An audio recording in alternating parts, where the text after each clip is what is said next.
found out in later years that once the war was over, they were going to get rid of all of us.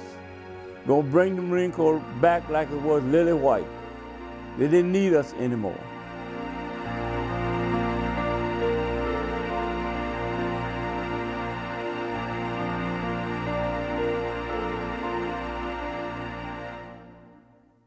As a young boy in Manassas, see, I lived out in the country, and on Saturdays, my grandparents lived out either further than I did.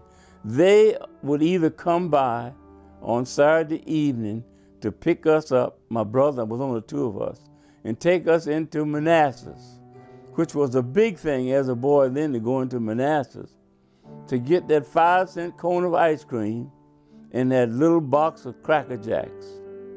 And the Marines from Quantico came to Manassas on Liberty at that time when I was, so I guess it was just something the way they looked. They didn't look like the Army, excuse me if anybody was in the Army, or the Navy. And the way they dressed, and they were just different. And I guess that maybe went into me from childhood about the Marines. Of course, I'd heard something about the Marines. And that, I guess, was the opportunity when I was able to go into the Marine, or any branch.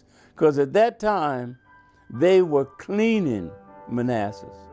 Every man that was eligible, black, white, blue, or green, if you were eligible, they took you out of Manassas to go in some branch of the service.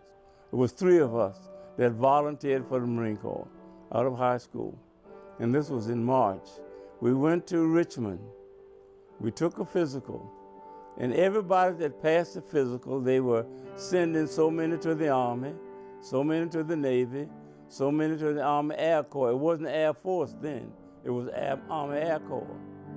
So when we passed that physical, and everybody that got on the bus from Manassas, except the 3 of us, they stopped the end of the physical with us. And they said, wait a minute, we have 3 men who have volunteered for the Marine Corps. Now, we had passed the physical. We had to go back through that physical to get into the Marine Corps. And then when we passed that second time, just the 3 of us, everybody else was on the bus to come back to Manassas. The 3 of us, we had to read, we had to write, and they took us outside and walked us around.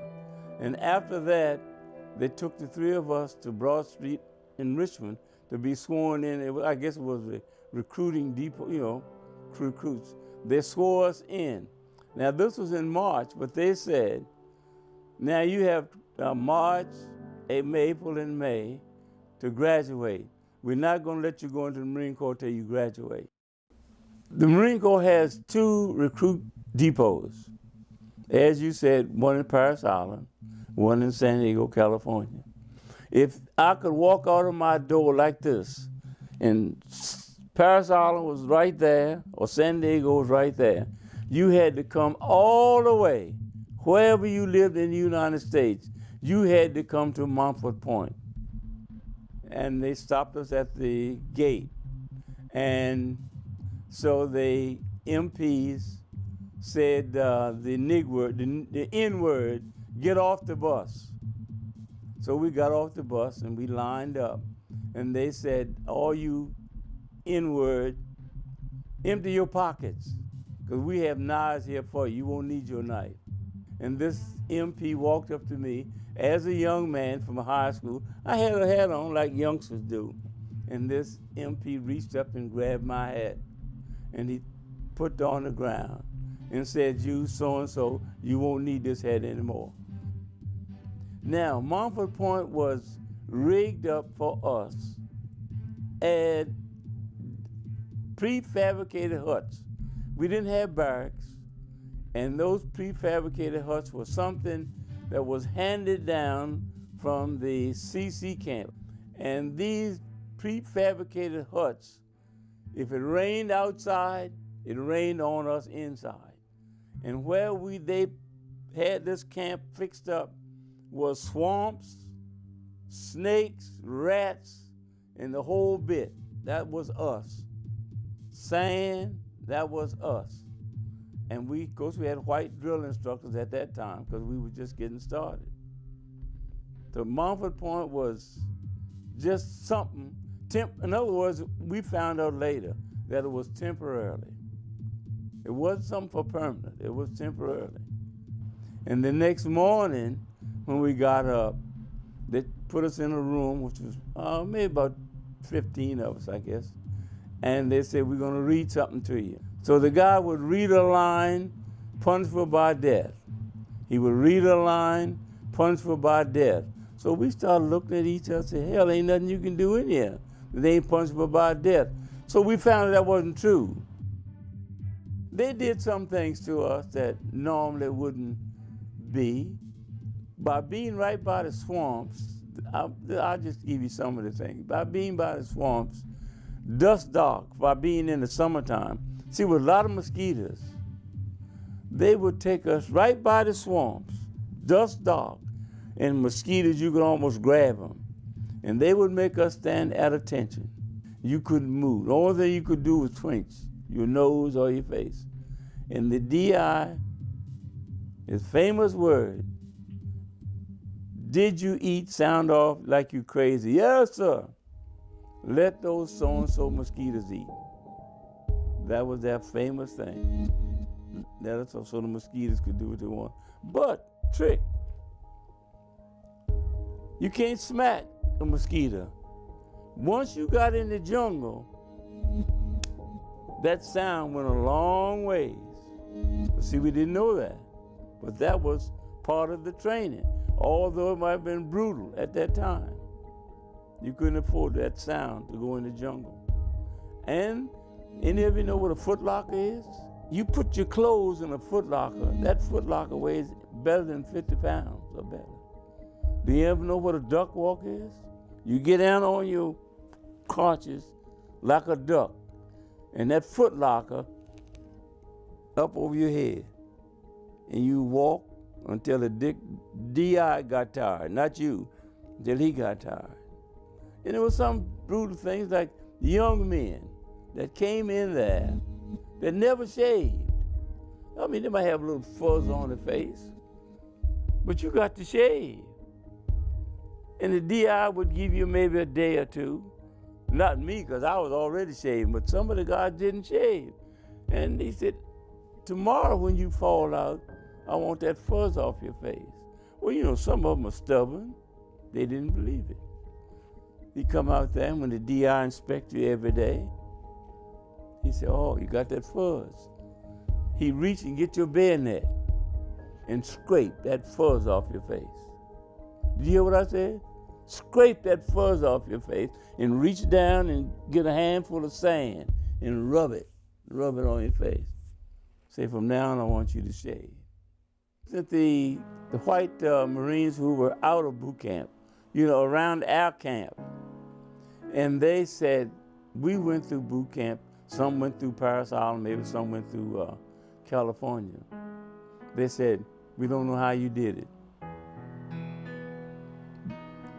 I'll tell you this. They said, we don't want you. You don't belong here. You're not Marines, you never will be Marines, and you can't make it up as a Marine. So this is no place for you, the N-word again, and we heard that plenty. In other words, sometimes I had to think about what my name was, because I was called everything else but my name. And when they said, you don't belong here, you can't make it, you'll never make it, and believe me, they did everything under God's creation to make sure we didn't make it. But we decided, just a few of us, if the, what you call the Buffalo Soldiers or the Tuskegee Airmen and all of those guys way back before us made it, then we can make it. So we even talked about the ship. Our people, slaves, came over here on the ships. If they could make it coming across those waters, we don't have any idea how many days it took to come across that water. And the way they were on those ships, if they could make it, then we could make it. So we made it. It was a struggle, but we made it. So one afternoon, they called us out. And so we said, now this was a little odd to call you out in the afternoon. So then we heard all of this noise, the sirens and all of this going on. What in the world is going on? Would you believe? Here comes this big convertible limo. Was President Roosevelt. He said, men, I got a short speech. He said, now you men on that uniform have broken every record that the Marine Corps has ever had. As far as I'm concerned, you're just as good as any Marine that put that uniform on. Send them overseas.